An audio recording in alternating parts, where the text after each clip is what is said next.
Ele estava ali, sozinho, acuado, mas o tempo todo a sua graça era derramada, e ela era o bastante, a graça era o bastante. Só que muitos se deixam enganar e acabam acreditando num falso evangelho, e pensam que ao se entregarem a Cristo, Deus lá do alto assina um termo de livramento de todo e qualquer tipo de dor terrena, né? Mas aí a dor vem, e esses quebram a aliança feita com Deus e vão apontar o dedo para o alto e dizer que ele quebrou uma aliança que ele nunca havia feito. E se desviam e blasfemam.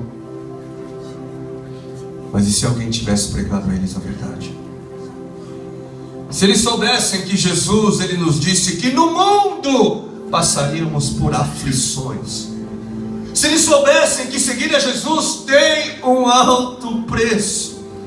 Se eles soubessem que na história do cristianismo não houve um herói, uma heroína da fé que não tenha passado por profundas dores físicas, emocionais, psicológicas, nenhum. Não há uma alma que não tenha conhecido grande santidade, que também não tenha passado por grande sofrimento. Ninguém que escolheu andar em santidade deixou ou deixa de passar por privações. O apóstolo Paulo, ele dizia: eu esmurro a minha carne, eu reduzo o meu corpo à escravidão. Porque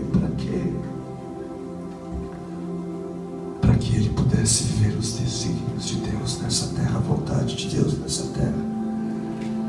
Eu não sei se isso soa como novidade para você, mas o sofrimento também faz parte do glorioso caminhar com Cristo Jesus, faz parte da gloriosa vida cristã.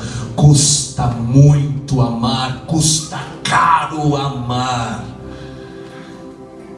Dizer venha para Jesus e pare de sofrer é o mesmo que dizer venha para Jesus e não se preocupe em carregar a sua cruz.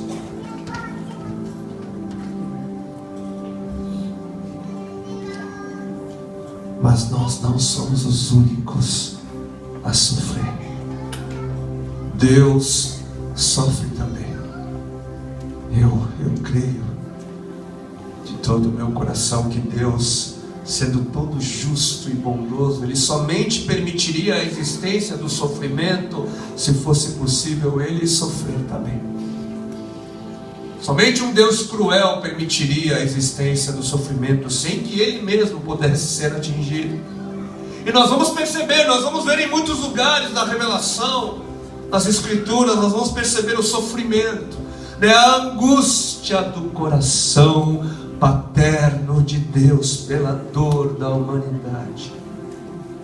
Deus é um Deus compassivo. Ele vive, Ele sente a sua, Ele sente a minha dor. Ele não é um Deus que assiste de longe, insensível, mas Ele participa dos nossos sofrimentos. Ele é um Deus que sofre junto, sofre conosco, compassivo. E Ele é o Deus que sofreu por nós lá naquela cruz. E para finalizarmos,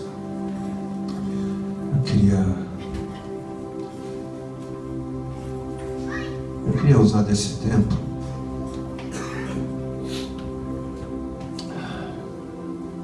como resposta, como adoração. Eu queria ler um texto que eu descobri há alguns anos, e é um relato de um médico francês que descreve a partir de um olhar clínico aquilo que o Senhor deve ter passado na cruz.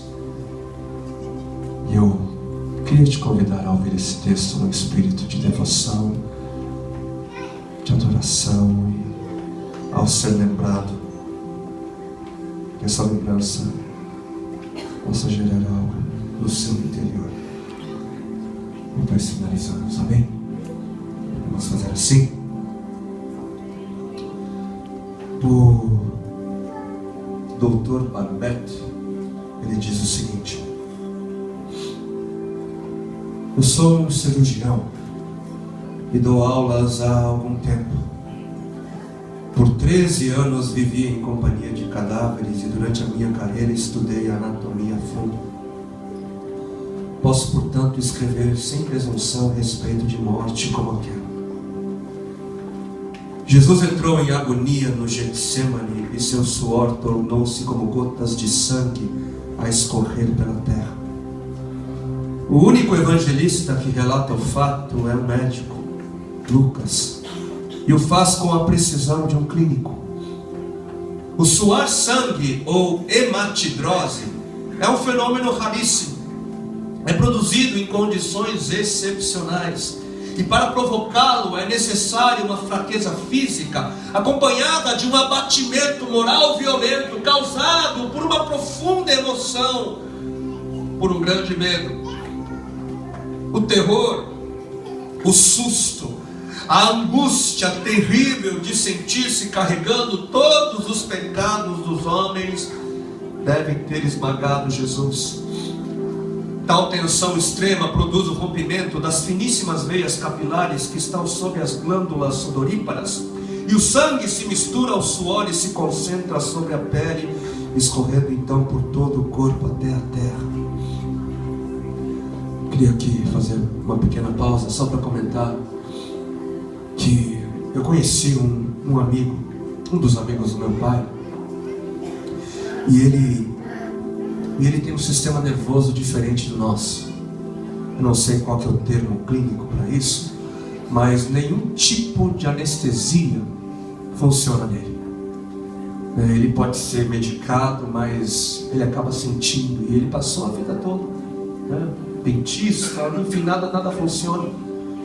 E aí descobriu-se nele um tumor, e por conta do tumor ele foi para os Estados Unidos se submeter a uma cirurgia. E ele contou para nós que ele chegou ali e foi levado para a sala cirúrgica e foi amarrado, amarraram ele dos pés, a cabeça, os braços, e ficou ali imobilizado. E ele contou que ali, diferentemente do Brasil, os procedimentos eram cobrados por hora, e não por procedimento. Então, antes dos médicos iniciarem a cirurgia, eles apertaram o cronômetro. O relógio começou a correr e ele foi aberto, e atravessaram todas as camadas, chegaram ao tumor, retiraram o tumor, depois ele foi costurado, todas as camadas mais uma vez, e ele sentindo tudo, apagando, voltando. E ele falou que quando a cirurgia terminou, os médicos apertaram o cronômetro e 7 horas e 40 minutos haviam se passado. Ele passou quase 8 horas naquela mesa cirúrgica. E ele é um senhor oriental, como nós, sim, clarinho, amarelinho. Mas ele falou que quando a cirurgia acabou e foi voltando e olhou para o seu corpo, o corpo dele havia se tornado negro, porque ele havia suado sangue. Só para nós entendermos que tipo de angústia e situação faz com que pessoas como nós suemos sangue. O terror, o susto, a angústia terrível de sentir-se carregando todos os pecados dos homens esmagado Jesus. Conhecemos a farsa do processo preparado pelos líderes religiosos, o envio de Jesus a Pilatos e o desempate entre o procurador romano e Herodes. Pilatos ele teve que ceder e então ordena a flagelação, o chicoteamento de Jesus. Os soldados despojam Jesus, tiram a sua roupa e o prendem pelo pulso a uma coluna do pátio. A flagelação se efetua com tiras de couros múltiplas, sobre as quais estão fixadas bolinhas de chumbo e pequenos ossos. Os carrascos devem ter sido 2, um de cada lado e de diferente estatura, e golpeiam com chibatadas a pele já alterada por milhões de microscópicas hemorragias do suor de sangue. A pele se dilacera e se rompe, o sangue espirra, e a cada golpe Jesus reage em um sobressalto de dor. As forças se esvaem, um suor frio lhe impregna a fronte, a cabeça gira em uma vertigem de náusea, calafrios lhe correm ao longo das costas. Se não estivesse preso no alto pelos pulsos, cairia em uma poça de sangue. Depois o escárnio da coroação, com longos espinhos mais duros que os de acácia. Os algozes entrelaçam uma espécie de capacete, o aplicam sobre a cabeça. Os espinhos penetram no couro cabeludo, fazendo-o sangrar, e os cirurgiões sabem o quanto sangra o couro cabeludo.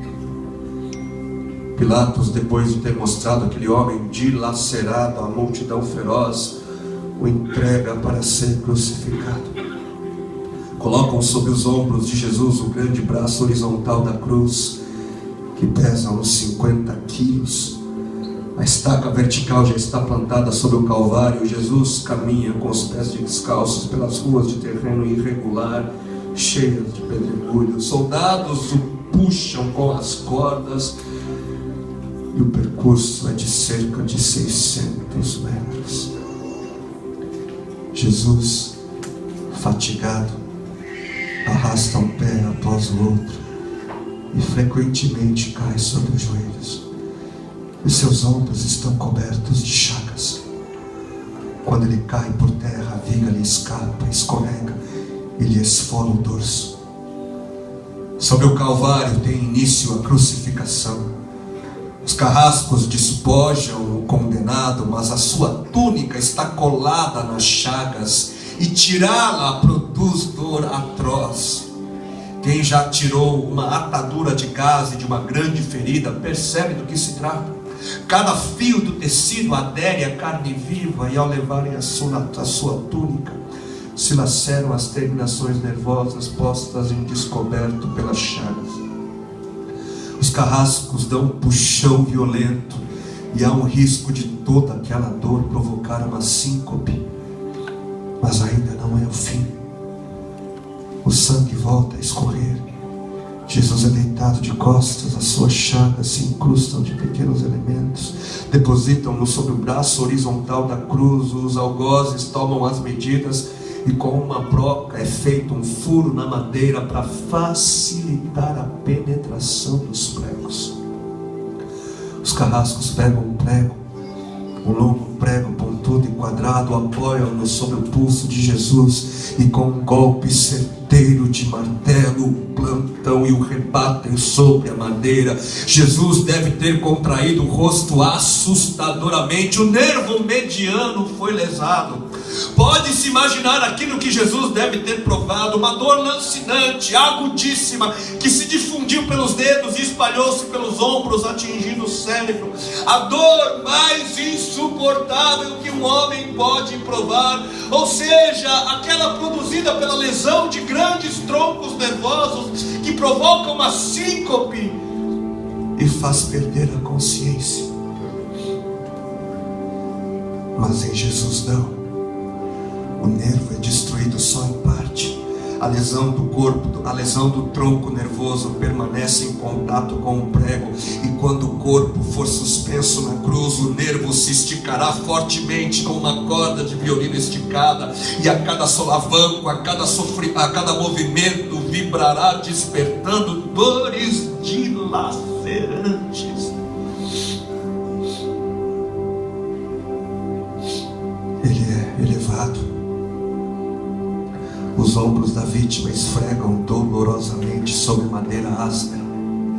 As pontas cortantes da grande coroa de espinho penetram o crânio. A cabeça de Jesus inclina-se para a frente.